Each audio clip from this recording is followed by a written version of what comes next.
खुलुमबाय दिनैनि Bodoland इंखं television studio हलाव आं मलेन बसुमतारी दिनैनि गाहाय रादाबफोराव दं। गुवाहाटी मिउनिसिपालिटि बिसायख'थियाव बिजेपिनि देरहासारनाय आप आरो एजेपिआ खाथा बेलाजेनबाय नाथाय कंग्रेसआ हाफामुवा जानांबाय। रिपुन बराखौ आसाम इउनिट टिएमसिनि आफादगिरि थिसनबाय। बङाइगावआव सासे जेहादी हमदों। भुपेन बरायादि बिजेपिनि एजेन्ट जिएमसि बिसायख'थिनि उनाव रोखा जाबाय बुंदों रफिकुल इस्लाम। चिरांनि देउलगुरि गामियाव बनगरु एबा हाग्रानि मोसौआ सासे सुबुंखौ जोखोम खालामदों। जेलेन्स्किया पुतिनजों मोगा-मोगि सावरायनो थियारि।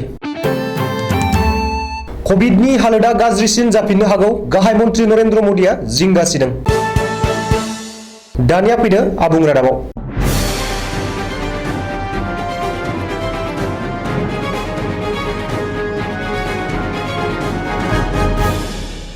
गुवाहाटी मिउनिसिपालिटि बिसायख'थियाव बिजेपिनि देरहासारनायाव बिजेपि दोलोआव रंजानायनि थासारि फैदों। नाथाय कंग्रेस दोलोनि थाखाय जोबोर गाज्रि आरो लासिंसिं खौरां। मानो होनोब्ला आथिखालाव कंग्रेस दोलोनि सासेबो बिजाथिफोरा देरहासारनो हायाखिसै। कंग्रेसआ हाफामुवा जानांबाय। ओजोंहाय मोन 60 वार्डनि गेजेराव आम आदमी पार्टी आरो असम जातीय परिषद दोलोआ मोनफा मोनफा मासि आवग्रिनो हादों। मख'नो गोनांदि थांनाय 2013 मायथाइनि उनाव फ्राय 10 बोसोर उनाव 2022 मायथाइसिम एप्रिल दानाव जालांनाय बे गुवाहाटी मिउनिसिपालिटि बिसायख'थियाव गासै 53 जौखोन्दोआल' भट होदोंमोन आरो 47 जौखोन्दोआनो भट होनायनिफ्राय जानगाराव थादों। 1 नं वार्डआव असम जातीय परिषद दोलोनि बिजाथि हुकुम सान्दु आली बाक्सी आरो 42 नं वार्डआव आम आदमी पार्टीनि मासुमा बेगम मोनहा देरहासारनानै दोलोनि मानखौ लाखिनो हादों। बेनि अनगायैबो आद्रा माखासे मोन 58 वार्डफोराव बिजेपि दोलोनि बिजाथिफोरा देरहाजोबदों।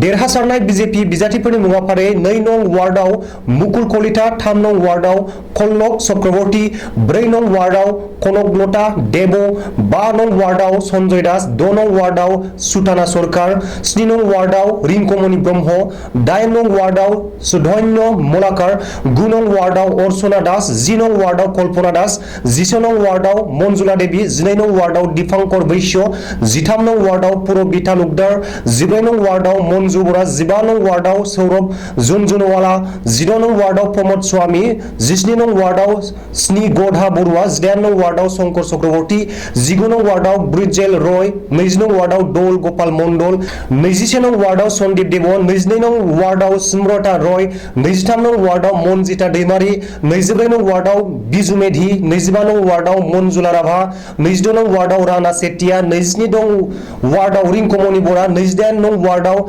स्निगदा दैमारी, 29 नं वार्डआव मृगेन सरनिया, 30 नं वार्डआव बिनिता दत्त चौधुरी, 31 नं वार्डआव रत्ना सिंह, 32 नं वार्डआव नीलम ज्योति मुवा, 33 नं वार्डआव मीरा दास, 34 नं वार्डआव जनमणि बरा, 35 नं वार्डआव नवीन बरा, 36 नं वार्डआव मेघना हाजरिका, 37 आव स्वप्ना देवी, 38 नं वार्डआव संसाक ज्योति देखा, 39 नं वार्डआव अभिक सम, 40 नं वार्डआव बबिता देखा, 41 नं वार्डआव बासन्ती कलिता, 43 नं वार्डआव अन्जना बरा, 44 आव सत्येन्द्रनाथ भट्ट, 45 नं वार्डआव माधवी तालुकदार, 46 नं वार्डआव आशिष भराली, 46 नं वार्डआव प्रफुल्ल महन्त, 48 नं वार्डआव दुलमणि ककाकति, 49 नं वार्डआव अरूप देखा, 50 नं वार्डआव डिम्पल राफा, 52 नं वार्डआव उत्पल महन्त, 52 नं वार्डआव गकुल गोस्वामी, 53 नं वार्डआव लिपिका पाटवारी, 54 नं वार्डआव गीता टुकुरिया, 55 नं वार्डआव मनोज कुमार नाथ, 56 नं वार्डआव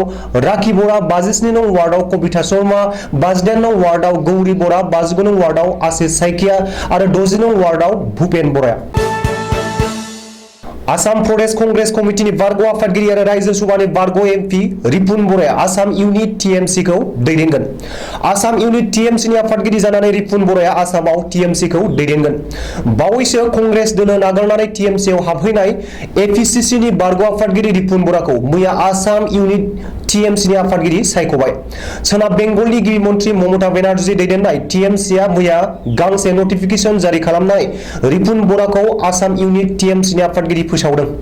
मख'नो गोनांदि कंग्रेसआव आरो कंग्रेसनि दैदेनगिरिफोरनि गेजेराव इसिङारि एना-एनि सोमजिनायनि गोख्रों अजद होनानै दोलो नागारलांनाय कंग्रेसनि गागि दैदेनगिरि आरो आफादगिरि रिपुन बराया थांनाय 17 एप्रिल खालिसो टीएमसीआव जयेन खालामदों।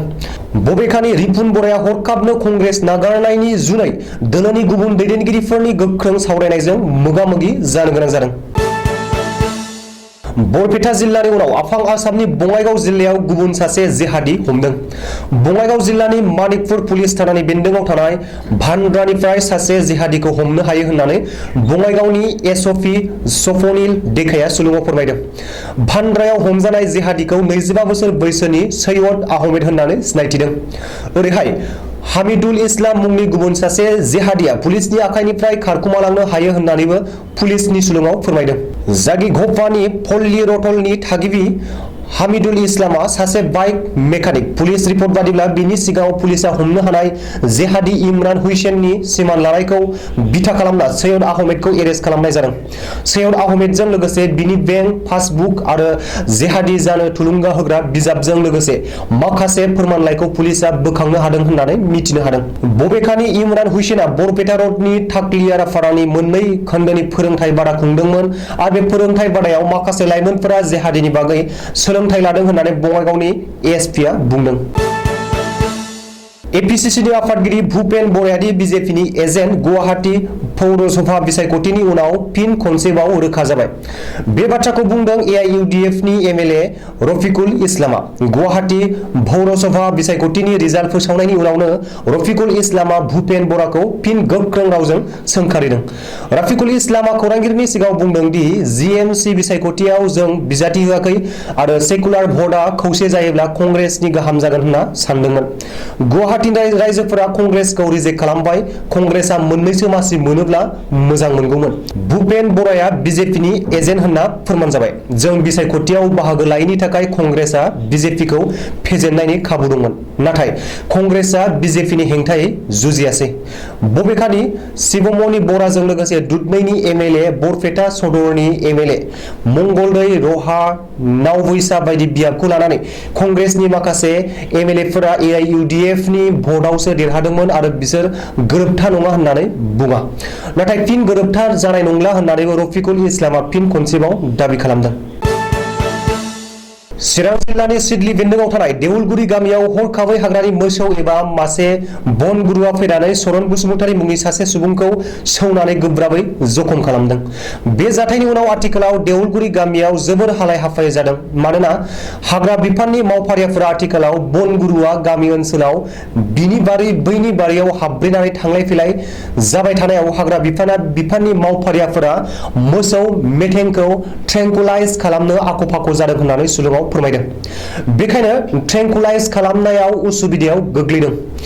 गामियारिफोरनि गेजेराव नाथाय गिनाय फैदों। मानो होनोब्ला बनगुरुखौ ट्रेंकुलाइज खालामनो हायाब्ला जायखिजाया समाव सोरबा सासे सानै सुबुङा खैफोदाव गोग्लैबावनो हागौ।